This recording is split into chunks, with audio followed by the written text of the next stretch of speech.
If you play a lot of online games and you're shopping for broadband, you might be wondering what to look for. In this video, we've reviewed some of the best broadband deals for gamers in the UK at the moment, and we've also explained what to look for when choosing a broadband deal as a gamer. Before we begin, make sure to read our broadband deals guide, which is the first link in the description. This article explains a bit more about some of the best broadband providers in the UK at the moment, and the differences between them, so you can find the right provider for your needs. Let's begin.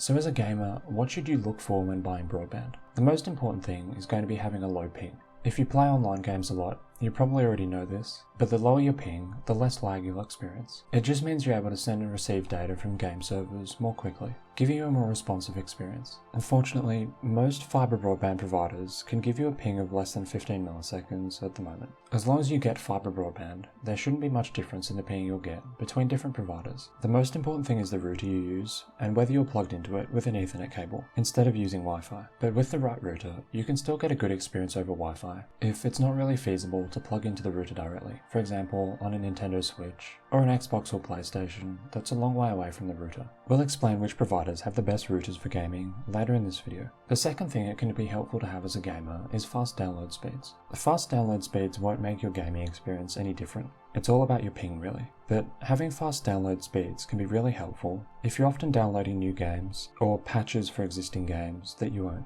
So I'm just on this website called omnicalculator.com that allows you to calculate download times. On PC, if you were to download Fortnite, this would be a 26 gigabyte download. So with our 900 megabit per second connection here, this will take just 3 minutes. And if you only had 100 megabits per second, it would take about 10 times that, just about. So how important download speed is depends on how often you're downloading games or game updates. If you're only occasionally downloading updates, having an ultra fast download speed might not be as important. So let's say there's a decent 5 gigabyte update for your favorite game. With 100 megabits, it would take just under 7 minutes, which really isn't that long. And on 900 megabits per second, it's less than a minute. So obviously 900 is a lot faster, but the difference between 1 minute and 5 minutes isn't much for most people. You only really need these ultra fast speeds if you're often downloading files of 20 gigabytes or more. And finally, when buying broadband as a gamer, it really pays to pay attention to how good the router is. So there's two main aspects to consider here. The first is the number of usable Ethernet ports, and the speeds attached to them. Most routers have 4 ports available, but some only have 3. And very rarely, they'll just have 2. You just need to make sure you have enough Ethernet ports for the number of devices you want to plug into the router. It might be that you don't use Ethernet, or it's only just your computer or something that you want to plug into the router. But if you have a lot of games consoles, you might want to use all 4 ports. The second thing to consider is Wi-Fi performance. If you often game on your phone, Steamdeck, or Switch, it pays to have really good Wi-Fi signal. And the same is true if your Xbox or PlayStation are also on Wi-Fi. The thing to look for is Wi-Fi 6 or Wi-Fi 6E, which are the latest standards that will give you the best speeds. We'll explain more about this later in the video.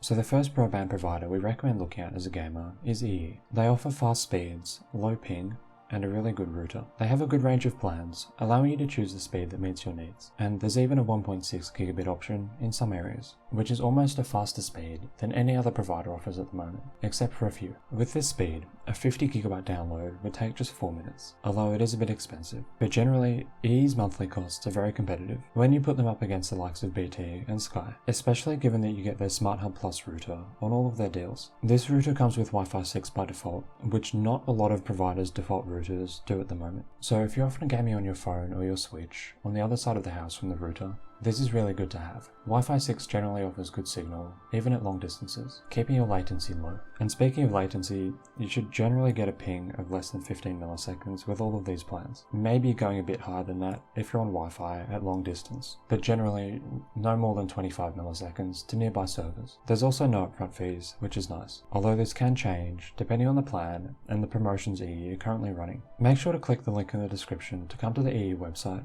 and see what prices they're offering at the moment.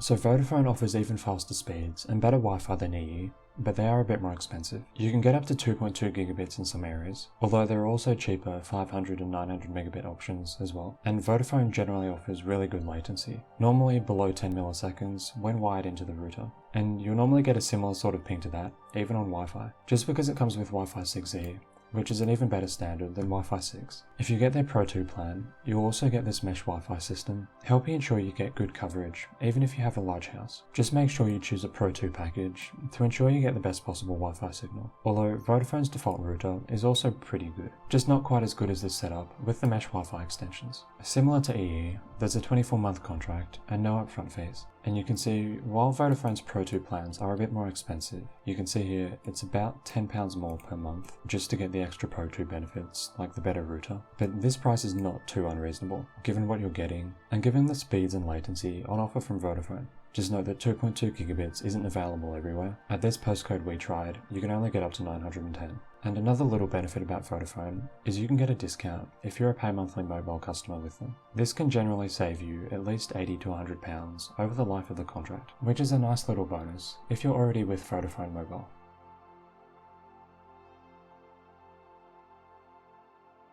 Community Fibre is arguably the fastest broadband provider in the UK. You can get speeds of up to 3 gigabits per second with their most expensive plan, meaning a 50 gigabyte download would take just over 2 minutes, assuming your computer or console can even take advantage of these sorts of speeds. On a PS5 for example, you probably wouldn't be able to download more than 1,000.